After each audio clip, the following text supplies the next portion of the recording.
Hey everybody, it's Eric Torenberg, co-founder, partner of Village Global, a network-driven venture firm. And this is Venture Stories, a podcast covering topics relating to tech and business with world-leading experts.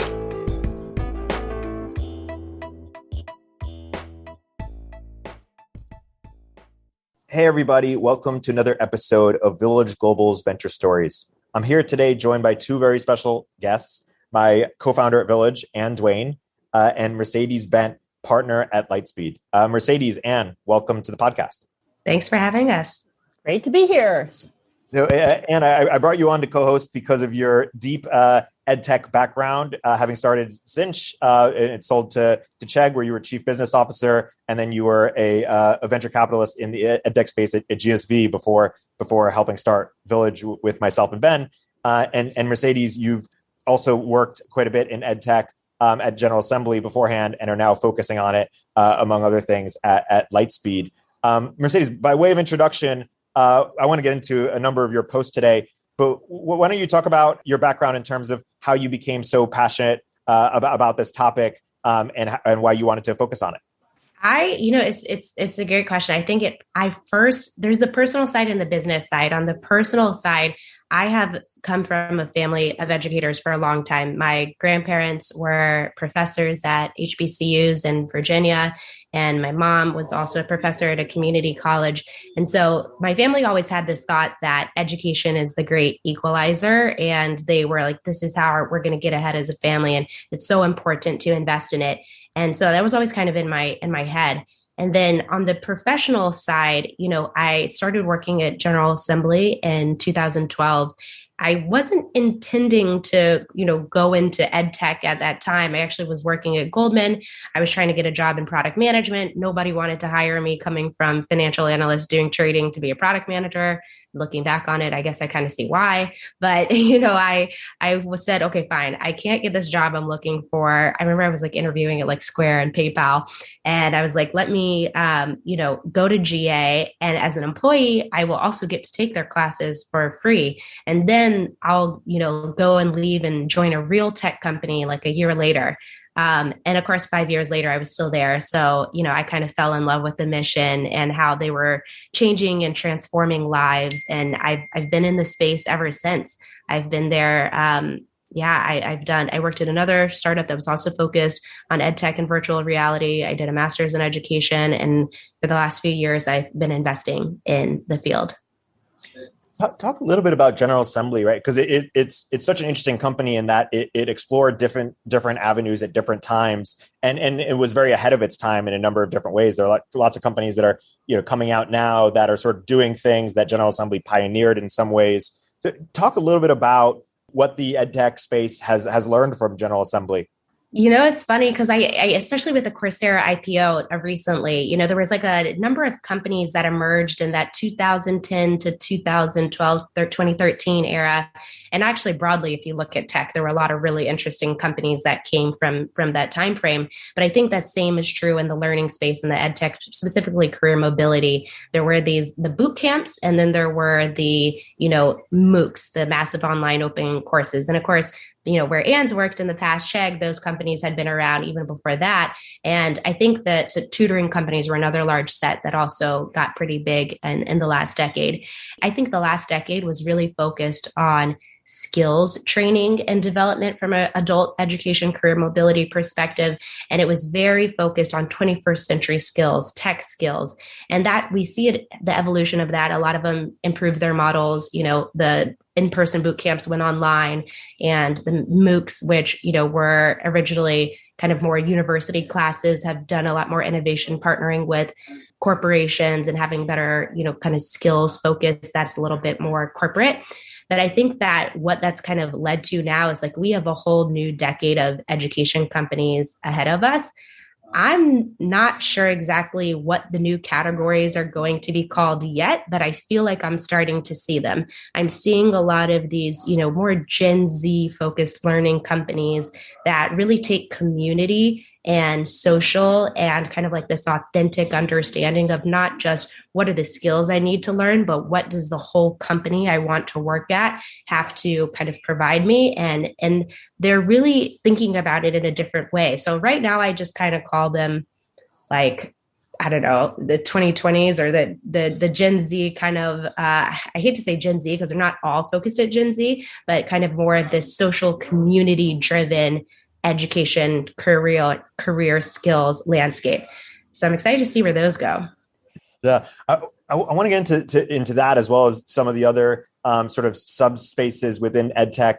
And before doing so, can you sort of lay out a little bit of a map in terms of when we're talking about EdTech? What are we exactly talking about? What are sort of the subsectors, or how do you break up the world? Yeah. And, I use EdTech in the broadest sense of the word possible. I'm talking about everything from pre-K to gray. I'm talking about consumer enterprise.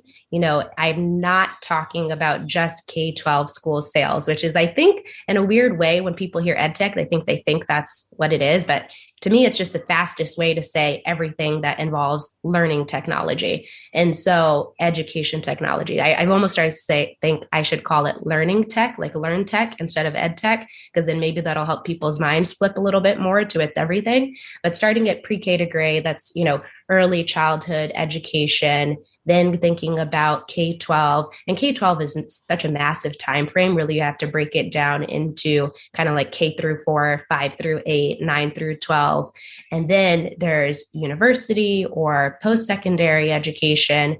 And then there's career skills. There's kind of like early career, and then there's kind of ongoing lifelong learning skills. And it's not just skills, it's also passions and hobbies. And you think about it all the way to, okay, what's a career arc?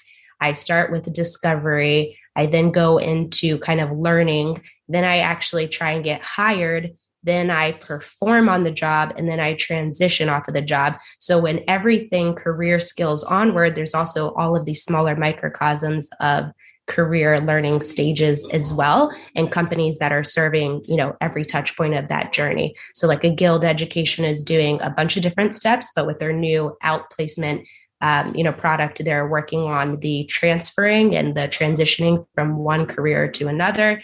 And then you have, companies like interviewing tools that are more in kind of just the hiring space.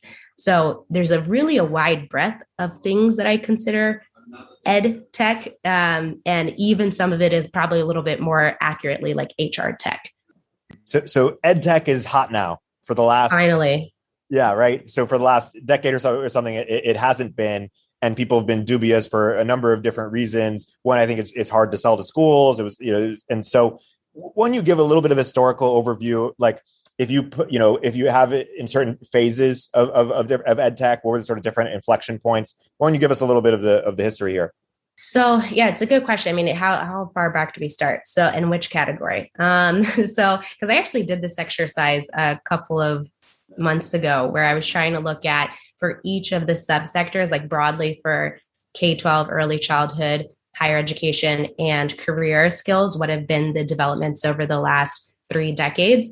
And so you can think about how big that matrix is, but it gets a little complex, I would say. And I'll just kind of level it up and talk about maybe 2. So I'd say in the higher education space, if you go back to even that really like the 90s, the first development was just taking universities online. A lot of people speak poorly about University of Phoenix today, but they were really revolutionary. The company was started actually in the 1970s in terms of actually getting people online. And for a long time in the 90s and even up through a lot of the 2000s, people were like, this is an amazing thing. They reached like hundreds of thousands of students. And I think we see models today that maybe have a little bit more better branding and positioning in terms of how people view them today, like SNHU is doing amazing things. But I think that was the first wave of like, let's just get online. And then there was the perception of, okay, is online classes really even good? Or is that something that we can trust? And then there was 2U, and 2U came around and said, online education is just as high quality and can deliver degrees at the same price that an in-person experience could. And that was a really revolutionary concept at the time as well. And, their famous tagline, no back row, of how people can be really engaged online, I think was pretty powerful in selling that. And then kind of from there, that was like 2000s going on 2010s. And then from there, I feel like now we're kind of caught up to more recent timeframes.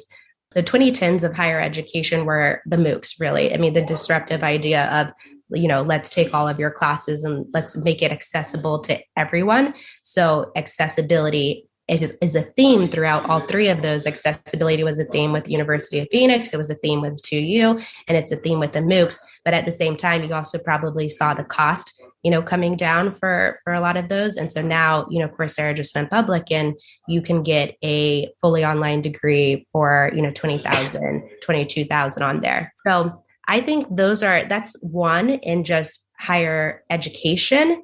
And in terms of other things that have been big over the decades, I think in the K-12 space, thinking about the transitions through, constantly the idea has been, how do we better help our kids learn the material they're supposed to be learning? And so a lot of that falls into tutoring. And I think that tutoring a few decades ago, or even a decade ago, versus tutoring today, it's really gone through a big shift. It used to be, okay, the test prep schools and the Kumon and the math centers and you need to learn this material, practice, sit down, memorize. And the US was going through a cultural shift at the same time as these companies were evolving. And so today, the tutoring world is a lot more about, how do we make it fun? How do we get you engaged? How do we even not tell you it's education, like Prodigy, Math, and Dreambox Learning, and Minecraft, and all these companies, OutSchool, live online marketplace of kind of fun, engaging topics that are in some ways supplemental, and some of them are tutoring skill developing, but they're really replacing or augmenting, what traditional tutoring was. So I think that's another big development that a lot of times when I look at emerging markets and see their tutoring solutions, they look a lot more like our tutoring solutions, maybe 10 years ago. But I think that's rapidly changing across the whole world. It seems like a great innovation. And as you look ahead, given that so many of us have been in lockdown, what does a future of learning look like? Like, have we passed the point of no return? There'll always be hybrid and online, or how do you think about both, from K-12, but higher ed and corporate learning? Yeah, I mean, I'm really excited about the possibility of social learning and community-driven learning that really utilizes peers. So peer-to-peer learning maybe would be the more academic way to say it. But we have consistently gone through school, and a lot of times you think of it as a teacher-to-student relationship, and sometimes they make me do these activities with other people. And at the same time, we also know that teaching is the form of learning that is the highest retentive for the person actually doing the teaching. So I really feel like we should make every, learning organization one where people are required to, as a way to prove that they really have mastered the concept, to teach others. And that really is what I think the community and social driven learning companies have realized, is that if you connect people through the power of community, you can actually solve most of the content and instruction problems you would have had to do in a more formal model. And so when I look at companies today like Fiveable or Career Karma, and seeing how they are leveraging and utilizing community, Forage as well in this way, they're really tapping into this new model that I think we're just in the early innings of. So there's a whole bunch of them. Like, I actually see a lot of language learning companies get this right. And I think language learning is such a high churn segment because it's really hard to stick with learning a new language, that they've had to get very creative, probably faster than the rest of the industry, on how to make concepts stick. And so there's a lot of companies there that they just have been pairing people together for a super long time of, okay, English, Spanish, Mandarin, French, like talk to each other. VIP Kid did this, Busuu did this. And so I think, this peer-to-peer learning aspect is going to be really powerful, or social learning, as I'm calling it. In social learning, like a company like Microverse would fit into that? Is that sort of what you have in mind? They have done something really interesting where they implement it throughout almost the entire process. I think it's so interesting if you hear the founder, speak about how they do it. It's not just when you're in class that you are experiencing a peer-to-peer learning experience. It's when you're in admissions. It's when, you're going through, is this even something that I do or that I join? When you're going through onboarding, when you're going through job searching, it's all peer-to-peer driven. And I find that to be really, really hard to manage, first off, and like impressive that they've done that.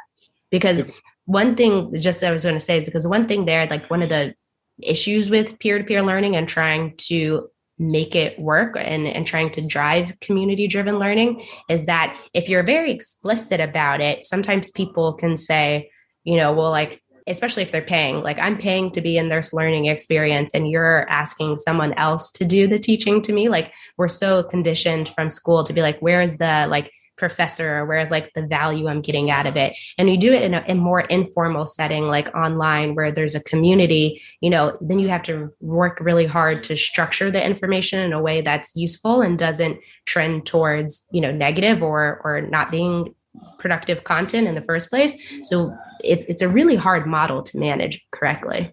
Yeah. And one also challenge there is not just instruction, but also credentialing.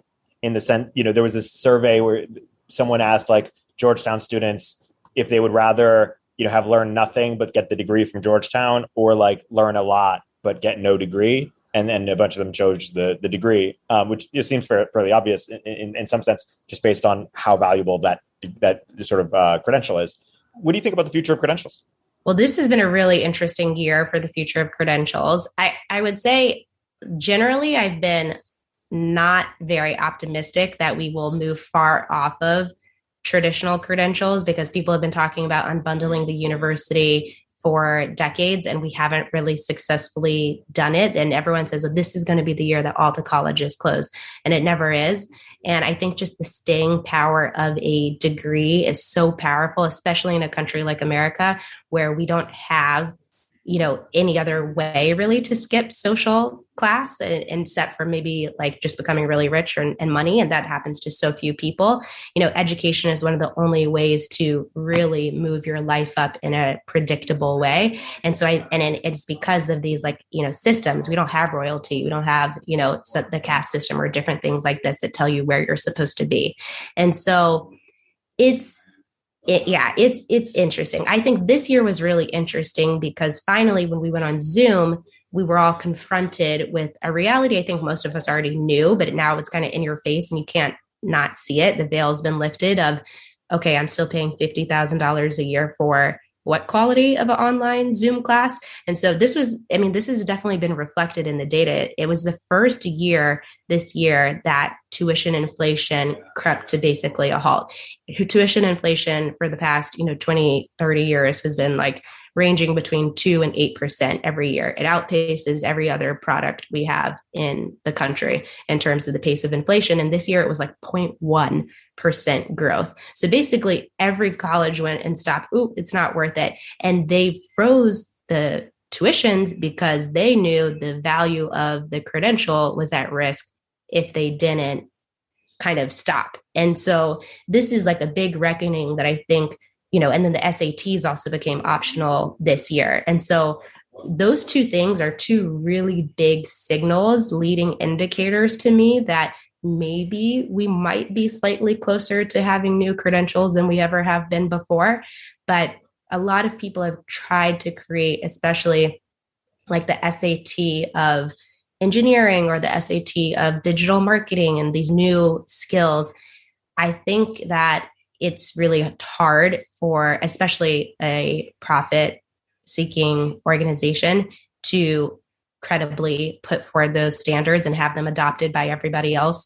And so you would have to have some, authoritarian nonprofit association put them forward. And this actually works really well in a lot of the regulated and licensed industries. That's who runs those bodies. But I don't think we have the same thing in a lot of white collar jobs. And so I'm watching, I'm looking, there's a couple of interesting companies coming up that Workera and others that are working on these problems. So maybe this is the year things start to change. What's that company doing? Workera is doing a credential for artificial intelligence jobs, and they do have kind of they are a for-profit company, but they were kind of started out of a nonprofit association for artificial intelligence. So they have that credibility there. Is it basically the model of what Lambda just did in terms of partnering with Amazon? Like it's boot camps or partnering with employers to teach the skills and then guarantee a job? Is that?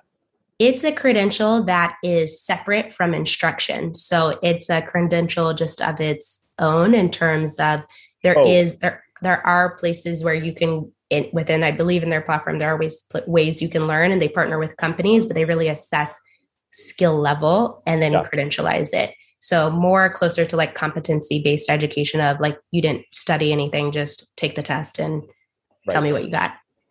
Yeah, I misspoke. I meant, do you see the future more of what I described in terms of what Lambda, like to me that it seems like it solves a big problem, which is employability, and also Google Bootcamp or university might be a better credential than, most universities. Yeah, the corporation as the credentializer is an interesting thing that I've thought a lot about.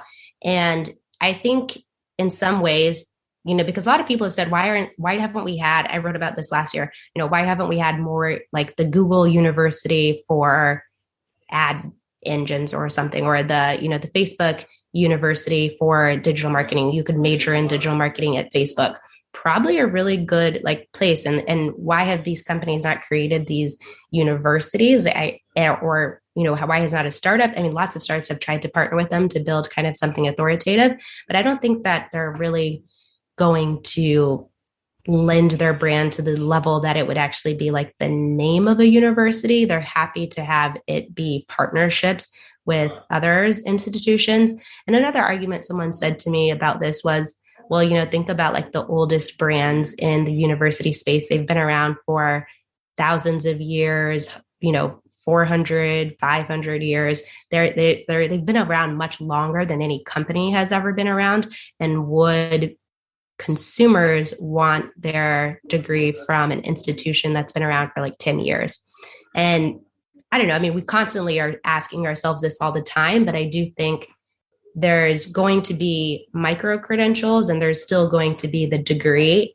I'm not positive that there's going to be one or the other. I think it's going to be some combination of both. I think the university degree needs to move more towards competency-based education. You show up, you take the test, you say, I already know these things, so I can get some of that, I can get that stamp. And the micro-credential is more where you study, you actually hone specific skills, and you take it at a whole, parade of providers. I actually really think the university should house all of this underneath them. They should become like the umbrella that provides the accreditation. And then there's a bunch of different startups you can, pay for and get credit for it, taking a bunch of these different courses. And they're starting to move there. What's the innovation of competency-based education? That's just the idea that there's a couple of universities that do this, where rather than the Carnegie seat but hours calculation of whether or not you earn a degree, which is you were in class for this many hours and outside of class you did this many roughly hours of work, that adds up to one credit. And that number, I mean, it varies. Well, at most universities, that number is like around 14 to 20 hours of work equals one credit. And so it's actually like a but seat time metric versus a competency-based degree. Doesn't matter how much time you spent on it. You just take the final at the end of the semester, so to speak. You just show up and take the exam, and then you get assessed. That makes sense. And so any other broader thoughts before moving off of higher education in terms of, like, if we're having this conversation in 2026, have there been any big startups that really made a dent here? Has higher education itself really changed, or not really in the same way that maybe, in 2016, it might not have been as different than now? I think in the last 5 years, we've seen a big difference in universities' willingness to work with a lot of these providers or boundary spanners. As some of my friends call them, like guild education is essentially connecting universities and employers and serving as the party, like a marketplace that's really making sure these transactions happen. And universities are now open to that. I think that there's also the version where they're open to like Trilogy and some of the other providers who are coming and licensing their brand in order to teach what the startup could have taught, on their own. And they're not only doing this with like Trilogy continuing education, they're also doing this with majors.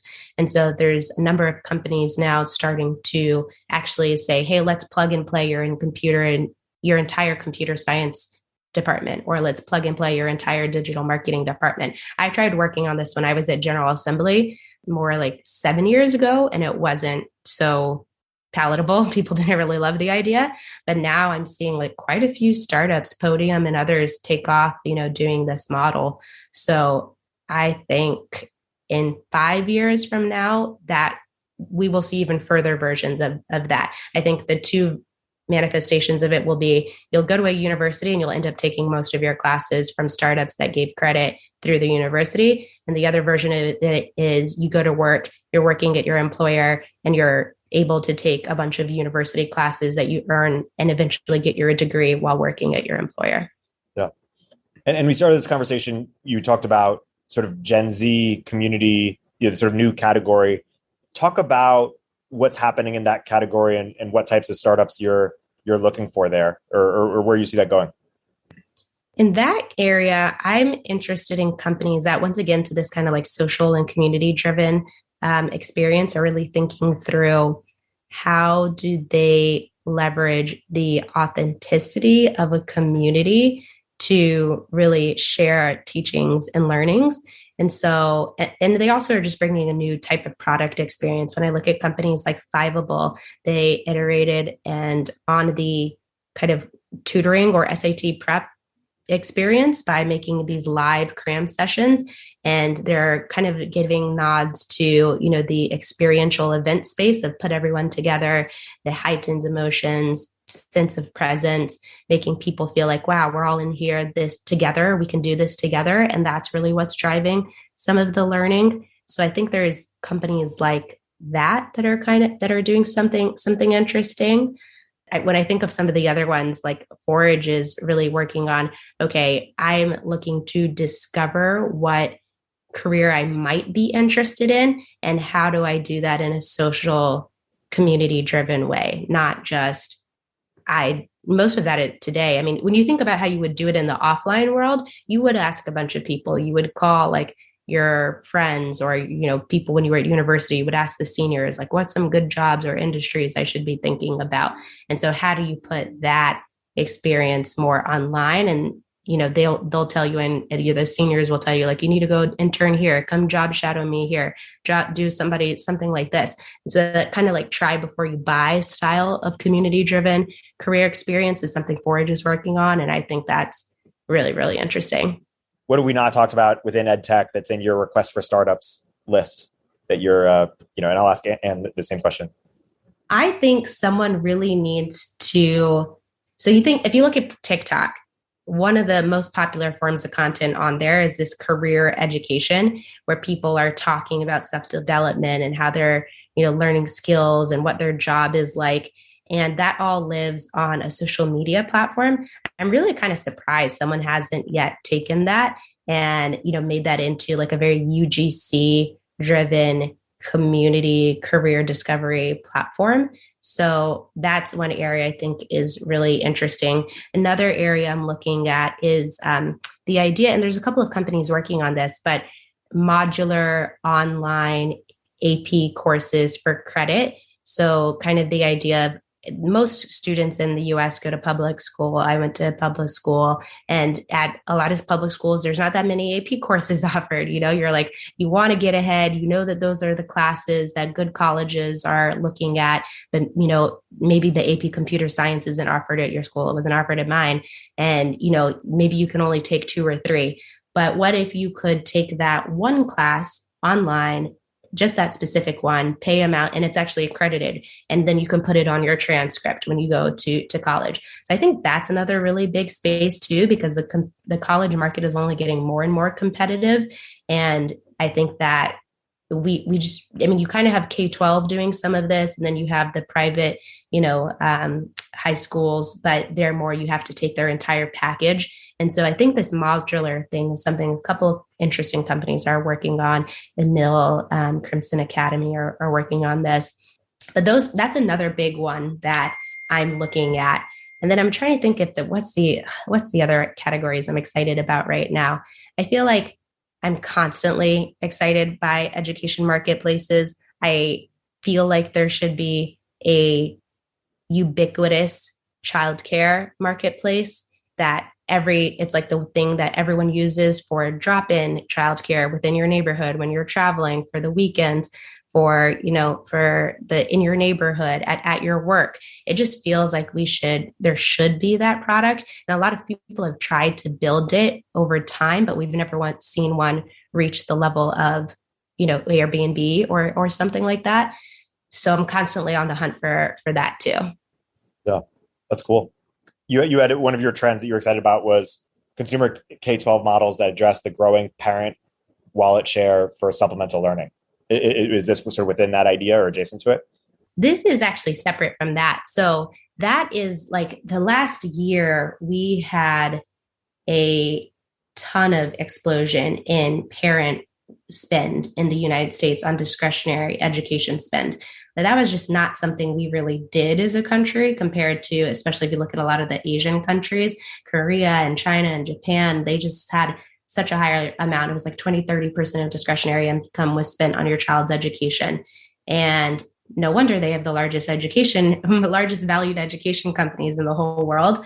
But, in the US, it had been single digit percentages. A lot of it had been money that was spent on extracurricular activities, after school activities, not necessarily, or tutoring. Those were kind of the two bigger categories.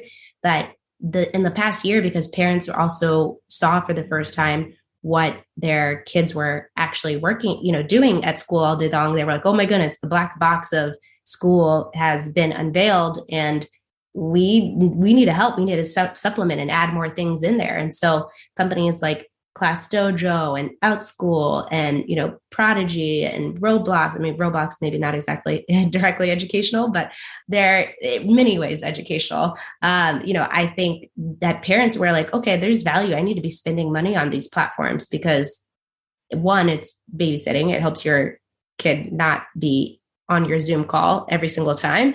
But also, two, it is doing something positive for if they're going to be on screen time anyway, like, let me spend some money to make it good, useful screen time.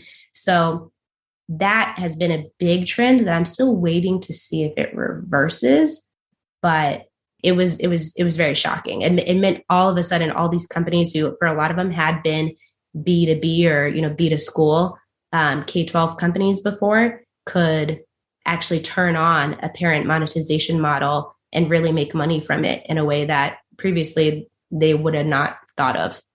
And you're also excited about different geographies, right? LATAM particularly. Talk about sort of global ed tech. Yeah. So funny enough, I don't look at ed tech outside of the US too much, but I do a lot of LATAM fintech investing and marketplaces. I look at a good bit over there. I'd say globally, I spend more of my time in ed tech in probably India and probably mostly India, because we have a team there that I work with quite a bit on different opportunities that we're looking at. And so it's been interesting to see the Indian education market evolve. I would say, even just like a year or two ago, a lot of the solutions I was seeing, whereas I was talking about a little bit more direct tutoring, kind of wrote, like, this is a subject, let's study it. And I'm starting to see a movement towards more curiosity driven and, motivational, engagement driven learning products coming out of there. It's very, very early for me seeing that, but I have started to see that a little bit. And I mean, emerging markets have the largest education markets. I mean, India and China, good luck having some US company get as big in K-12 as, learning as their companies can get, because we're investors in Byju's, and, that was the biggest education company by market cap for a little while until the one in China overtook it. And I think those models can work on really also a lower average, AOV or ARPU than what we could get to work in the US as well. That makes sense. And you've led a number of our investments in the space. What else are you looking out for in terms of your request for startups or a space that you've been spending some time? Well, I think this is, and Mercedes hit on it, is these talent marketplaces are interesting. And I'm fascinated by talent marketplaces that build their own supply. Meaning, there's a company called Outscale, which we backed in India, as you know, Eric, that they're supplying talent for the gaming industry. And many people want to be game developers or game growth marketers, right? But it's not exactly apparent how to get there. And so could you solve both problems? And then I would say that also in the daycare space, which Mercedes also mentioned, a company like TinyCare, also we backed, that is trying to increase the supply of daycare workers, because without that, we're really a supply constrained system. So I think those are super interesting. And then the personalization opportunity for technology education, I think, or technology to improve education at all levels and continuous learning does seem like we've passed a point of no return, meaning that even if we go back to classes or corporate seminars or something, how do you can make a more personalized experience for the learner? That's super interesting. Is it fair to say that sort of in a decade ago, like the biggest companies that were doing ed tech were effectively not ed tech companies? It's like Wikipedia, or it's not profit, but YouTube, or like Quora, or just sort of internet native companies, and now that we're not in tech, and now we're finally getting like companies that are native to ed tech or like way more specialized, and the big ed tech companies are ed tech companies that people are using for education. Is that sort of fair? More like Outschool, things like that. I feel like these companies will continue to be really big for learning, and I've actually really thought that a new startup that could be successful also is just helping synthesize and, kind of make explicit all of the learning that we do already on these platforms. We're already watching tons of documentaries on Netflix where, everyone has gone down a Wikipedia rabbit hole. Everybody is watching YouTube and learning how to do things. And so what if there was like a layer on top of that also connected you to a bunch of other people who were doing the same thing on all of these education platforms and allowed you to have that higher order reflection discussion, which is a lot of what drives the retention of learning, and realize that like, I did watch 3 different documentaries on, what race relations were like in the South in the 1950s. Maybe I could discuss that with somebody. And I feel like that's a really big opportunity, is not to say necessarily those platforms will go away, but that we can extract more out of our usage on them. Yeah. I have a couple ideas that I personally want as a user, and maybe they could be big. One is, I asked this prominent economist if what his tutoring rate was, and if he would tutor me, and he said $200 an hour, and sure. And he doesn't. I think he would do it for others, but for whatever reason, basically a marketplace of all of these people who are not being have expertise, their PhDs or whatever. They're maybe not even getting paid well, and there are people who want to learn, but for whatever reason, the existing marketplaces don't appeal to them, or don't reach out to them, or whatever it is. That's an idea I'm interested in. Another idea I'm interested in is like a future fit, but for either it's learning or it's like career development, or it's basically this digital coach that like keeps me accountable, helps me devise a plan, etc. And some people might use it for more career stuff or coaching stuff. Some people might use it more for like, hey, I want to learn this thing on the side.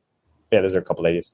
I like those ideas. I feel like I've seen more companies in the second category, a digital coach that kind of helps you. Oftentimes they have to get a little bit specific on like the primary use case, which is, external HR, digital use case coach for a job search. But you're right, it could be broader than that. And I think that what's hard with this is just the categorization problem, like the classic TaskRabbit problem of when people have too many options of things to choose from, it's hard for them to choose. So like, how do you make it clear to them like what the initial use case is for it? Should it be, economist teaching people who don't want to go get a PhD and want to level up? And could you mix that in with a little bit of like NASA scientist and doing this? But I think that's a really interesting idea. I mean, I think there's a big opportunity for, the same way that there's this influencer, micro influencer idea in mostly the entertainment world. Could that same idea not apply to the learning world? Yeah, that's really interesting. What about K through 12?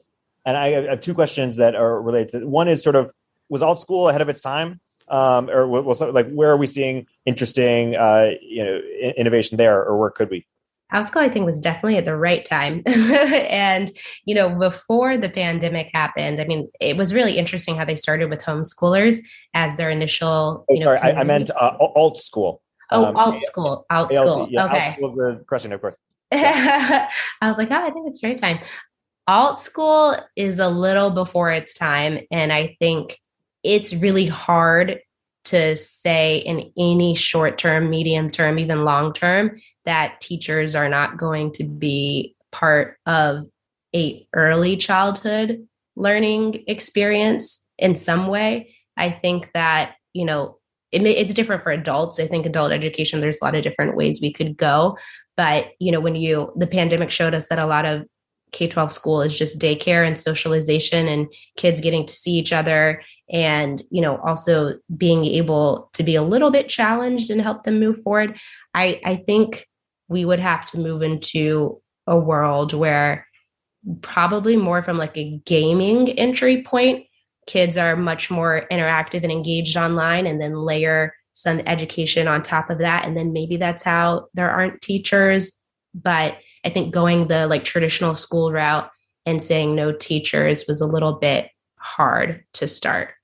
Yeah. Anything else in K through 12 that's exciting to you in terms of real opportunities? I should have more, but I'm like, these are the ones that I feel like there's been a lot of interesting. Yeah. I feel like most of the ones we've actually chatted about, the ones I find really interesting right now. Yeah. And you led Sora Schools as a part on behalf of Village Global. What's interesting there? Yeah, that's an online high school, and it's really personalized. And there's project-based learning. So it'll be interesting. I was just reading an article the other day about how they think homeschooling is going to increase because people have had this experience over the lockdowns. And I'm fascinated by that because, as Mercedes was talking about, how do you make learning and school not a fun vacuum, but actually piquing curiosity? So especially young kids dig in and just embrace the love of learning, especially since the half-life of anything we learn today seems to be getting shorter and shorter. We're super excited about that model. Online, personalized, project-based high school. Yeah. And we also backed Primer, which is provide infrastructure for more homeschools. So definitely believer in that trend. So edtech's getting hot. So a lot of people, it's a mission-driven field. A lot, of people are now considering building companies in this space. You have a post that chronicles sort of some of the common journeys and roadblocks that people face in different sort of subsectors within edtech. Why don't you unpack that a bit? Yeah, I feel like I sound a little bit of a Grinch when I talk about this. But having worked in the education field for, almost the last decade, I think that there are some common, because I went through them, common kind of tropes of thinking that people go through when they first are approaching a problem in the edtech world. And I kind of separated into K through 12 and higher education. But a lot of tech people, when they first come to education, there's always the thought of, okay, the systems don't work and we need to do away with them and demolish them. And whether they're talking about like, we don't need universities anymore, no one should go to college, or, on the other side of it, we don't need school anymore. Every kid will teach themselves with an iPad. And there have been companies started around both of those, initial concepts. And I see the attractiveness of the idea. But I often think it's also kind of, it's an idea that doesn't scale and work for hundreds of millions, billions of children around the world, let alone, the tens of millions we have in the US. And so I feel like on the K-12 side, kind of, the idea is like you use that trough of disillusionment and the, peak of the hype cycle. I forget who made it. I think it was Gartner made that chart for like what any typical technology goes through in its evolution to becoming a accepted part of any futuristic technology goes through. VR went through this. I also worked in the VR space for a while. And I think in this, you can apply that to education so easily of saying, okay, the peak of that hype cycle is after you recognize the problem that the education systems don't work. You go, oh my goodness, we need to build an AI powered, school with no teachers. We need adaptive plans for everyone. We're going to have everyone drop out of college. The degree is dead. And then, they start working on that problem and they really quickly run into issues with it where actually there's a lot of different, side edge cases and just privilege that even goes into that type of statement. And when realizing like, oh, wow, okay, so people may not have stable internet connection at home. They may not be able to afford, not life without some of the scholarship and intuition of going to public school or, free and reduced lunch or the, scholarship for college.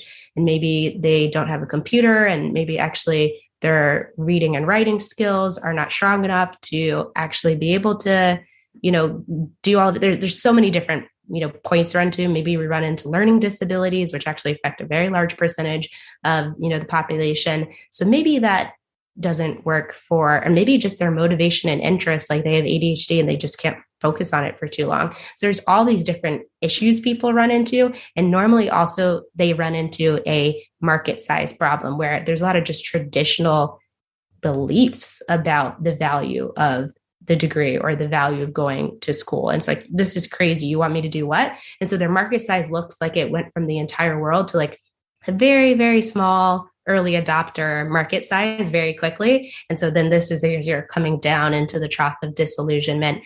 And then at the bottom there, you're like, oh man, okay, we need to make money as a startup. Maybe we can, let's hack together what we can do. And, maybe, okay, we're going to have to work with the schools, but so maybe we just enable the teachers to work faster. And we'll build like a, AI tool for, the teacher, or maybe we'll, have to partner with the college so we can kind of start to, acquire users from the college. We'll use that as our channel. But then eventually in the end, basically both of these result in you end up realizing that you're selling to schools in both categories. So that was a long-winded way of saying that. But I feel like this is something that gives me a lot of giggles every time I see it. I see it every day, all the time. And say a couple words just about, when finally is VR gonna, matter? and what would that look like? Your guess is as good as mine from a consumer standpoint. I think it's already doing a lot in enterprise. There's already a good amount of industries, whether it's architecture or real estate or assembly lines or auto manufacturing, that are using it in really productive ways. Because you can imagine a lot of industries where something has a really long development timeline or people have to use their hands a lot. And so having some kind of head mounted display would be useful. And a lot of those are also AR, not VR. But, I think that's something that is already working well. On the consumer standpoint, we really need a consumer grade product that is like, I'm hoping whatever Apple comes out with will be this, that, we need like Gucci sunglasses and we need them to do AR. And they need to not look like this, the Google Glass that came out, 9 years ago. It needs to be really something people are aspirational and excited to walk out and around with. So I think AR is much more near term in terms of being able to provide a lot of that. But at the same time, VR sales have been taking off. So if you look at the latest VR sales, really the latest Oculus Go is doing really well. I think this is a good place to wrap. Mercedes, this has been a fantastic conversation. Thank you for joining Ann and I. For people who want to learn more about your work, you have a fantastic blog. Where can you point people? You can find me at my blog. It's mercedesbent.co, or you can find me on Twitter, social. I'm Mercebent, MERCEVENT. Thanks so much for having me.